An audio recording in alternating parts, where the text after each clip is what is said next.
کو روشناس کر کے پیش کر رہا. اس مدرسے کی بنیاد حضور کے مدرسے ہیں. یہ مدرسے ان مدرسوں کی اولاد ہیں. یہ مدرسے اور مدرسوں کی نسل ہے. وہ اصل ہے, یہ نسل ہے, وہ مرکز ہے, یہ شاخ ہے, وہ ہیڈ کوارٹر ہے, یہ برانچ ہے. جس جگہ تمہیں مدرسہ نظر آئے یہ حضور کے مدرسہ کی اولاد ہے, حضور کے مدرسہ کی نسل ہے, حضور کے مدرسہ کی شاخ ہے, حضور کے مدرسہ کی برانچ ہے. یہاں پڑھانے والے حضور کے وارث ہیں, پڑھنے والے حضرت پاک علیہ السلام کے علوم کو اپنے سینے میں ڈالنے والے ہیں. لیکن سلام ہے ان کے والدین کو, ان کی امی کو, ان کے ابا کو, ان کے پیرنٹس کو, ان کے ذمہ داروں کو, جنہوں نے اس دور میں بھی انہیں اسکول نہیں بھیجا یہ کما کے ہمیں کھلائیں, انہیں کالج نہیں بھیجا یہ کوئی اور بن کے ہمیں کھلائیں, بلکہ ان کا نظریہ یہ تھا وہ رزق اللہ کے حوالے ہے, رزق رزاق کے معاملے میں ہے, رزق اللہ دے گا, تم رسول اللہ کے علوم کو اپنے سینے میں سجاؤ. فیصلہ آباد کے غیوروں, جہاں اسکول کالج ہماری ضرورت ہے دنیا کے لحاظ سے, وہاں مدرسہ بھی ہماری ضرورت ہے دنیا کے لحاظ سے بھی, قبر کے لحاظ سے بھی. میں دعویٰ کر رہا ہوں, میں دلیل دینے لگا ہوں. اسکول کالج سے پڑھنے والے ڈاکٹرز ہیں, ڈاکٹرز نہیں ہوں گے علاج معالجہ کون کرے گا؟ اسکول کالج سے پڑھنے والے ایڈوکیٹ ہیں, وکلاء نہیں ہوں گے تو کیسز کون لے گا؟ اسکول کالجز سے پڑھنے والے ججز ہیں, اگر ججز نہیں ہوں گے تو چیمبر میں ڈیسیژن کون دے گا؟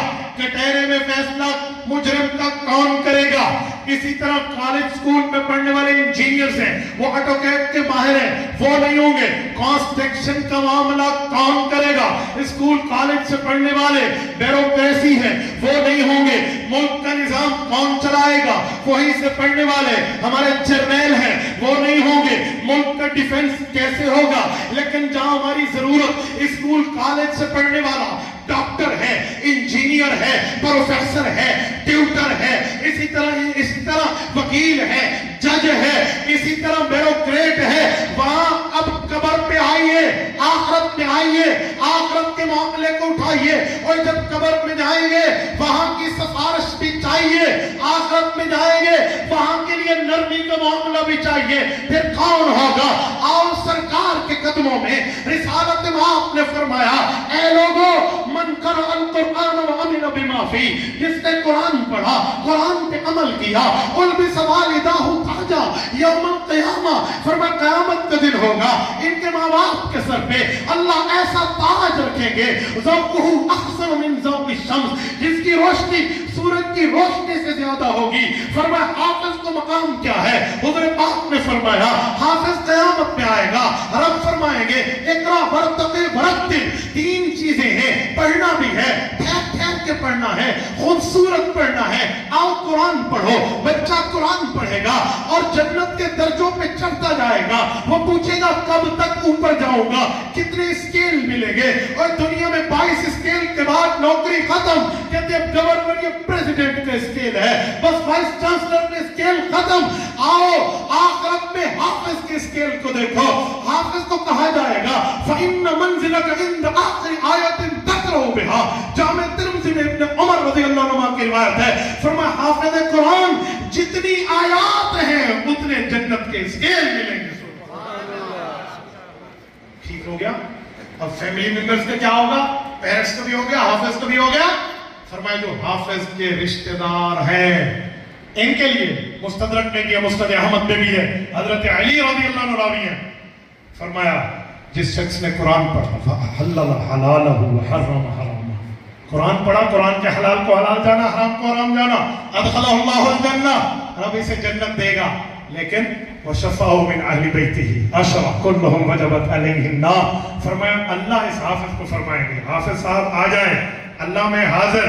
فرمایا جاؤ اپنی فیملی ممبرز میں سے, رشتہ داروں میں سے, عزیزان میں سے ڈھونڈو. اللہ کسی نیک کو بلا کے نہ ہو, تہجد گزار, شب دار, دیندار, وفادار, دین کا تابع دار, شریعت کا حبدار. فرمایا نہیں, حبدار ہم تو گئے, جا گناہگار لے آ. اللہ کیسا گناہ؟ چھوٹا گناہگار, چھوٹا گناہ کرنے والا, بڑا. فرمائے نہیں, کلہم وجبت علیہ النار, جن کے لیے ڈیسیژن ٹو دا ہیل، جہنم جانے کا فیصلہ ہو چکا ہو، مہر لگ چکی ہو کہ انہوں نے جہنم جانا ہے، انہیں لے اللہ میں ان جہنمیوں کو لاؤں؟ فرمایا جی ہاں لائے گا تو، تیرے اس حفظ کی برکت سے میں انہیں جنتی بنا دوں۔ ڈاکٹرز کی ضرورت رکھنے والوں، وکلاء کی اور لیگل ایڈوائزر کی ضرورت رکھنے والے بزنس مین میرے بھائیوں، ایف بی آر کے گوشوارے بھرنے کے لیے ایک وکیل مجھے ہائر کرنا پڑتا ہے۔ یہ جملے کہنے والے ساتھیوں، آخرت کے معاملات کے لیے کوئی حافظ تمہیں نہیں چاہیے، کوئی سفارشی نہیں چاہیے، یہاں بھی سفارشی چاہیے۔ خود نہیں پڑھا، کم از کم کوئی سفارشی تو بنا لو، کوئی آخرت کا ایڈوائزر تو رکھ لے۔ صرف لیگل ایڈوائزر چاہیے مجھے یہاں کاروبار کے لیے؟ میں ایک جملہ کہتا ہوں، فجی آئرلینڈ چلے جاؤ، دنیا کے آخری کونے میں چلے جاؤ، اللہ نہ کرے وہاں کوئی بندہ بیٹھا ہو اور اس کا امی ابو میں سے کسی کا انتقال ہو جائے تو اس کی کال مفتی لقمان کو آئے گی، مفتی لقمان صاحب بچوں کو کہو سورۃ یاسین پڑھ، آئے گی نہیں آئے گی؟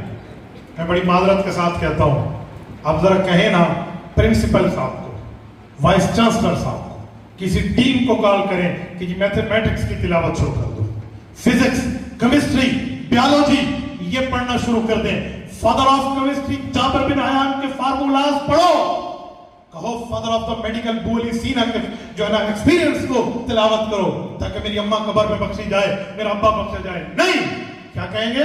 حافظ صاحب بچوں کو کہو سورۃ یاسین پڑھنے، بچوں کو میری اماں بخش۔ او بھائیو، جب مانتے ہو کہ یہ تعلیم آخرت تک جائے گی، قبر تک جائے گی، تو پھر اپنی اولاد کو قرآن کے لیے وقف کیوں نہیں کرتے؟ کریں گے یا نہیں کریں گے؟ جتنے ساتھی بیٹھے ہیں کریں گے انشاءاللہ، ارادہ کرتے ہیں۔ ہمارے جماعت والے کہتے ہیں ارادہ کرنے پہ شیطان کی کمر ٹوٹتی ہے، توڑنی چاہیے نہیں توڑنی چاہیے؟ ارادہ کرتے اپنے بچوں کو بھی اور بچیوں کو بھی بھیجیں گے، یہ پیغام آگے پہنچائیں گے، اپنی اولاد کو تیار کریں گے۔ جزاکم اللہ۔ میں آخر میں ایک بات کر کے بات ختم کرنے لگا ہوں۔ اس وقت بڑی نازک صورتحال میں ہم بیٹھے ہیں، آپ کو میری کمر کے پیچھے یہاں دو پرچم نظر آئیں گے، یہ دو پرچم کسی جماعت کے نہیں ہیں، یہ دو پرچم فلسطین کے پرچم ہیں۔ اور فلسطین کیا ہے؟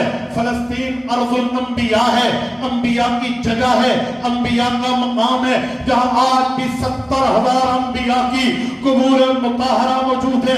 یہ وہ مسجد اقصیٰ ہے، ہاں وہ یہی مسجد اقصیٰ ہے جس مسجد اقصیٰ کو حضرت سلیمان علیہ السلام نے تعمیر کرایا تھا، یہ تعمیر ثانی تھی۔